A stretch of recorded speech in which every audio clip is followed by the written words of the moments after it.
नमस्कार, मैं अंकिता। आप देख रहे हैं जीत आज तक न्यूज 24 न्यूज चैनल। आइए जानते हैं आज की ताजा तरीन खबरें।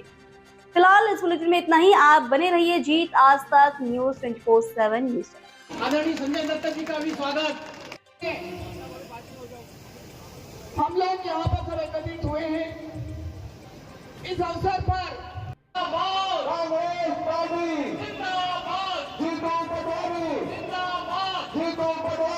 जयंती वर्ष भी मना रहे हैं। मैं मंच को थोड़ी बात कर रहे हैं।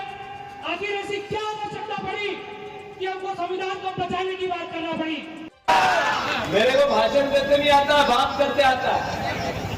तो उन्होंने जब ये कहा तो फिर मैं पत्रकार बंधुओं मोहन यादव जी अभी 2 दिन में फिर आने वाले हैं। मैं उनसे अनुरोध करता हूं कि मैं जहां खड़ा हूं यहाँ से शराब की दुकान 2 किलोमीटर 2 किलोमीटर से 200 मीटर ऊपर है। मतलब 2.2 5 किलोमीटर बाहर होनी थी। ये महेश्वर में ही खड़ा हूं मैं। सही है गलत? अगर मैं झूठ बोल रहा हूं तो यहाँ जो भी बीजेपी का एक दुकानदार हो या ये पत्रकार बंधु है या कोई बीजेपी समर्थित पत्रकार हो, या पत्रकार तो पार्टी के लोकतंत्र का होता है, कोई समर्थित होता नहीं है, पर लोकतंत्र का चौथा स्तंभ हमारा पत्रकार बंधु हो तो 2.2 किलोमीटर से अगर एक फिर भी आगे हो तो मैं यही सार्वजनिक माफी मांग के जाऊंगा। तो मोहन यादव जी से अनुरोध करना चाहता हूँ कि आप झूठ बोलते, लोगों के साथ लोगों को गुमराह करते। यहाँ 5 किलोमीटर महेश्वर धार्मिक नगरी है, माँ अहिल्या की नगरी है, माँ नर्मदा की नगरी है। पूरी दुनिया में महेश्वर को जाना जाता है, पहचाना जाता है। यहाँ की जो प्राथमिकता है, अपने प्रेम है, प्यार है, मोहब्बत है, उस मोहब्बत में आप झूठ बोल के गए हो। मैं अनुरोध करता हूँ कि अरे दुकान में किसकी जमीन है? विक्रम जीतू विक्रम की है या नहीं है? गुजरों भरे जमीन पे डाल दी हो तो बीजेपी का मंडल अध्यक्ष है या नहीं है?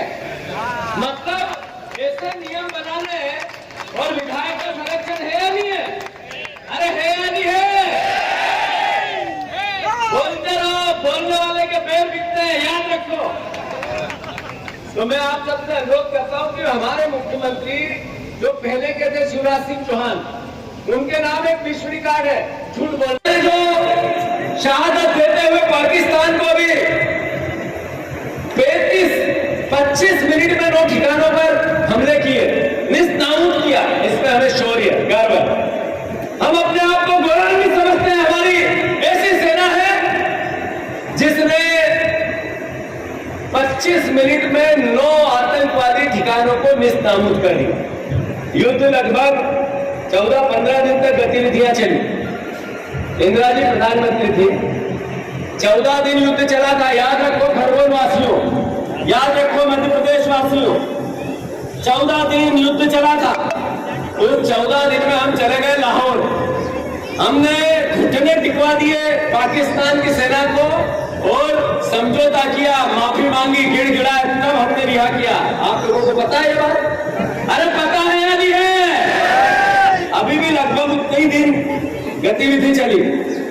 हमारे विदेश मंत्री ने कहा कि हमने पहले ही पाकिस्तान को बता दिया था कि हम कहां हमला करने वाले हैं। ये देश के साथ धोखा है या नहीं है? अरे ये देश के साथ धोखा है या नहीं है? प्रधानमंत्री ने तो कहा था बिहार में उससे पहले कि हम ऐसी सजा देंगे, ऐसी सजा देंगे, ऐसी सजा देंगे कि कल्पना भी नहीं होगी कि कैसी सजा दी, रूह कांप जाएगी। आपने ऐसी सजा दी कि उसको पहले ही बता दिया कि हम हमला कैसे करेंगे। अरे प्रधानमंत्री जी, आप सेना और सैनिक का शौर्य की बात करते हो, हम आपका साधुवाद करते हैं। हम भी सेना और सैनिक के शौर्य की बात करते हैं और हम प्रधानमंत्री के साथ हैं। पर आपका एक मंत्री सेना के एक बेटी का अपमान करता है और आपकी पूरी बीजेपी मौन है, चुप है, बोलती नहीं, आप कोई कार्रवाई नहीं करते। ये कैसा सेना का सम्मान है? सही है कि गलत? लोकतंत्र को मजबूत करना हो तो, संविधान की रक्षा करनी हो तो, राहुल गांधी को देश का प्रधानमंत्री बनाना है तो संगठन मजबूत करने की बहुत आवश्यकता। मैं आग्रह करता हूं, ये वर्ष मैंने कई बार आप संगठन मजबूत करने का। सुना वो वीडियो मेरे कई बार आप लोगों ने सुने या नहीं सुने? मुझे बोलते रहो भाई, मैं घबरा जाऊंगा। तो मैं अनुरोध करना चाहता हूं, अभी 2, 4, 5 दिन 8 दिन में कार्यक्रम जारी हो रहा है, जिसमें एक व्यक्ति राहुल गांधी खुद हर जिले में भेज रहा है। एक ऐसा जो सांसद रहा, मंत्री रहा, पूर्व मंत्री रहा, एक बड़ा नाम जैसे संजय दत्त, ऐसा नाम संजय दत्त जी जैसा जो सेक्रेटरी ऑल इंडिया कांग्रेस, वो हर जिले में आएगा दिल्ली से। एक हमारे प्रदेश का वरिष्ठ व्यक्ति जैसे विजय लक्ष्मी साधो जी, जैसे रवि जोशी जी, जैसे ऐसे बड़े नाम से कि संगठन विपक्ष की भूमिका निभाना है तो संगठन मजबूत करना पड़ेगा। और मैं महेश्वर के लोगों को अच्छे से जानता हूं, मैं आपकी सोच को जानता हूं, आपके कार्य करने की शैली को जानता हूं। महेश्वर की जनता, कार्यकर्ता तो सब लगे थे, पर दीदी ये जनता जब भी आपको जिताती है जब आपको मंत्री बनाना होता, नहीं तो रोक देती है। सही है कि गलत? महेश्वर की जनता को पता चल गया कि इस बार भेजेंगे तो हमारी दीदी मंत्री नहीं बने, अगली बार फिर भेजेंगे सरकार बनेगी और फिर आप मंत्री बनोगे। याद रखो इस बात को। सही है कि गलत? ये महेश्वर की जनता का टेस्ट है, मां अहिल्या की नगरी है। मैं अनुरोध करता हूं महेश्वर वासियों से कि लोकतंत्र में जो आप निर्णय लेते हो सर माथे पे, लोकतंत्र में जो जीता वो सिकंदर है। जिंदगी में भी यही थे, हार के बाद ही जीत है। पर जैसा संजय दत्त जी ने कहा कि जब पैर टूटा एक मेरी बहन का, जब लोग उनके हालचाल पूछने जा रहे थे, तब भी वो महेश्वर की फिक्र कर रही थी, आपकी फिक्र कर रही थी, आपके लिए क्या करूं मैं इस पीड़ा को भोगूं। मैं जानता हूं कि एक व्यक्ति एक चुनाव लड़ता है, दूसरा व्यक्ति 2 चुनाव भी लड़ सकता है, कोई 4 भी लड़ सकते हैं। मेरे जैसे हमें और भी अवसर मिल जाएंगे, बाला भैया को भी मिला, पर इसके 2-2, 3-3 पीढ़ियों ने विजय लक्ष्मी साधो की आपकी सेवा की है, इधर उधर नहीं भागे, आपने हराया है, जिताया, आपके बीच में ही रहे, आपके साथ ही रहे। तो मैं मानता हूं ऐसी हमारी बड़ी बहन जो ऐसी सेवा करती है उसके लिए हमें फक्र है। के पास भी अतिथि विद्वान गए, अतिथि शिक्षक गए, उन्होंने कहा तुम्हारी बात नहीं सुनेगी, तुम्हारी लड़ाई में लड़ूं, अगर तुम्हारी बात फिर भी नहीं मानी गई तो मैं सड़क पे आ जाऊं। उन्होंने सही किया, उन्होंने नहीं सुनी तो वो सड़क पे आ गए। क्या किया? सरकार बदल। आज भी अतिथि विद्वान, अतिथि शिक्षक सड़क पे भोपाल में लड़ रहे। तो आखिर भारतीय जनता पार्टी ऐसी मगरमच्छ जैसी कैसे हो कि वही अतिथि विद्वान, अतिथि शिक्षक जिनकी उनमें बात की थी वेतन होगी, अलग अलग तरह के कर्मचारी जिनको वोट लेने के नाम पर केवल गोली दी, झूठ बोला, षड्यंत्र रचा, और उनके तरफ अब देखते भी नहीं। कांग्रेस पार्टी मुख्यमंत्री मोहन यादव से मांग करती है कि हमारे जितने कर्मचारी हैं, अतिथि विद्वान, अतिथि शिक्षक, हमारे वेतन होगी, अलग अलग विभाग के अलग अलग आपने जो रोजमर्रा की जिंदगी को जीते हुए कर्मचारी अपनी शहादत देता है, अपनी पूरी जिंदगी देता है, उसकी रक्षा करो, हम उसके साथ हैं। मैं फिर से सभी परिवार के लोगों से आग्रह करता हूं कि जब तक भारतीय जनता पार्टी 3000 रुपया कुंटल किसानों को गेहूं का दाम नहीं देगी, जब तक भारतीय जनता पार्टी 3100 धान का दाम नहीं देगी, जब तक भारतीय जनता पार्टी 6000 रुपया किसानों के सोयाबीन सुनिश्चित नहीं करेगी, जब तक मिर्ची और कपास और वेजिटेबल जो सब्जियां होती है निमाड़ में पूरे प्रदेश में, इसका जितनी लागत उससे डबल निर्धारित नहीं करेगी, किसानों की लड़ाई कांग्रेस पार्टी जीतू पटवारी और आप सबको लड़ना है। लड़ोगे कि नहीं लड़ोगे? तो मैं शिवराज जी को आज मैंने पत्र लिखा, पिछले 34 हफ्ते से मैं उनसे टाइम मांग रहा हूँ, 34 हफ्ते में मैं 100 हफ्ते तक टाइम मांगू, जब तक वेट करूं, लोकतंत्र की मर्यादा को समझूंगा। और उसके बाद 1-2 किसान नहीं, 10-20 किसान नहीं, 100-200 किसान नहीं, 1,00,000-2 लाख किसान नहीं, 50 लाख किसानों के साथ शिवराज जी की विदिशा पर ही हमला बोलेंगे और वहीं मिलने जाएंगे कि आपने जो बोला वो करो, नहीं तो आप राजनीतिक किसान पुत्र और मैं ओरिजिनल किसान पुत्र हूँ। तो फिर आप सबको धन्यवाद, साधुवाद, भारत माता की। पानी नहीं मिलता, फसल खराब होती है, ओला पाला पड़ जाता है, फसल खराब होती है, तो दर्द क्या होता है? शिवराज जी कहते थे मैं जानता हूं। उन्होंने जब मैंने पिछले उनके कार्यकाल में कहा 3,000 रुपये कुंटल किसानों को गेहूं का दाम देना चाहिए, सुना था आप लोगों ने? अरे सुना था नहीं सुना था? मैंने उनको कहा था कि मैं भी किसान का बेटा हूं और असली किसान का बेटा मैं ही हूं, आप राजनीतिक किसान के बेटे हो। मुझे याद है कि हल क्या होता है, बक्कर क्या होती है, क्या होती है पास, क्या होता है जुड़ा, क्या होती है फांदन, क्या होता है स्टार्टर।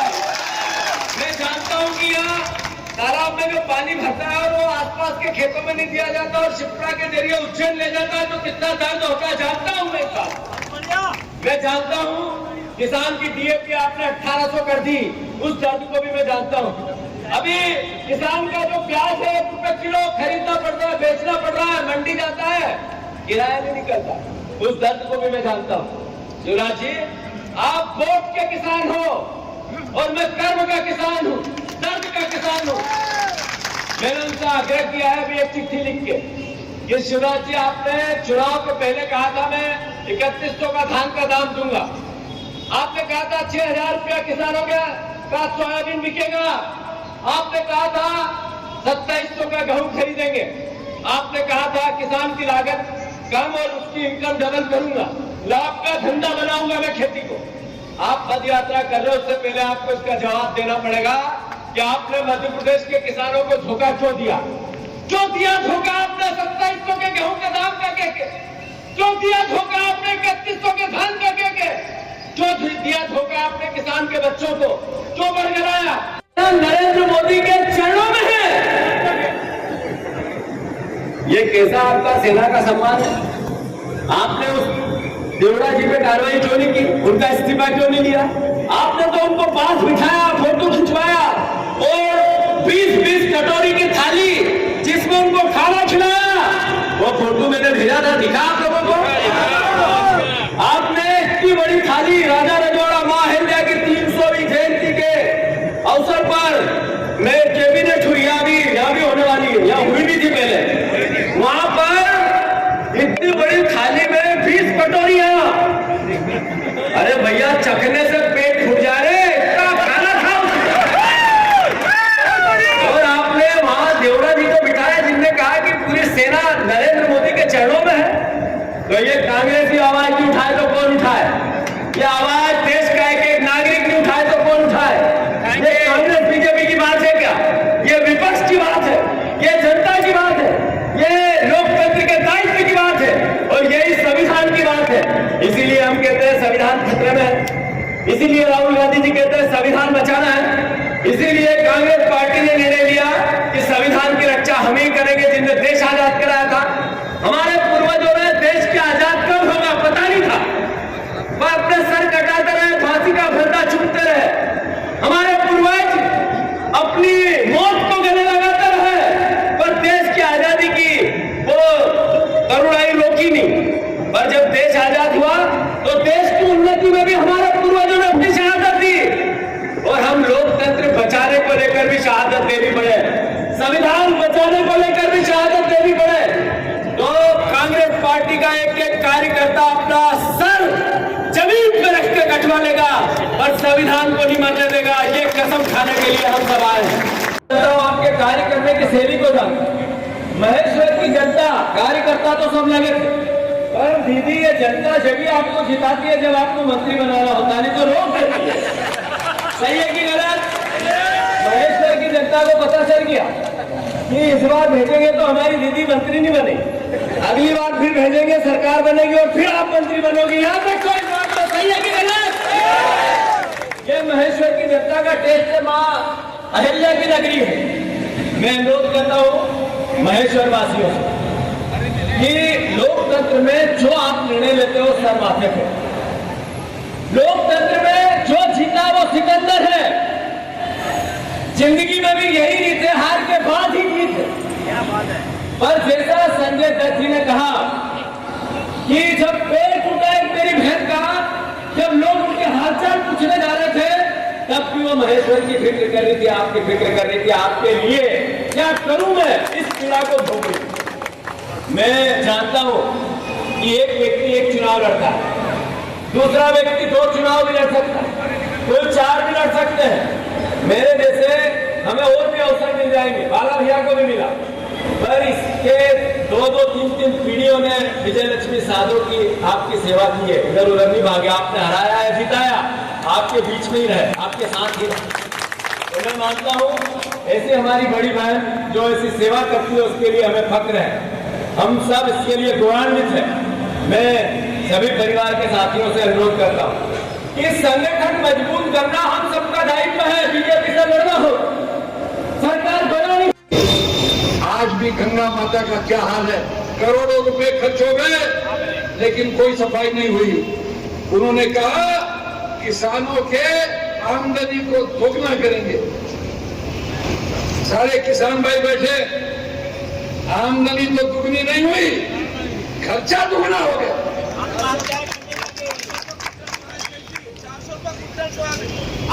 एमएसपी लाने की बात की, वो भी नहीं लाए। 2022 में हर भारतीय को घर देने का वादा किया, मिला घर, मिला आपको?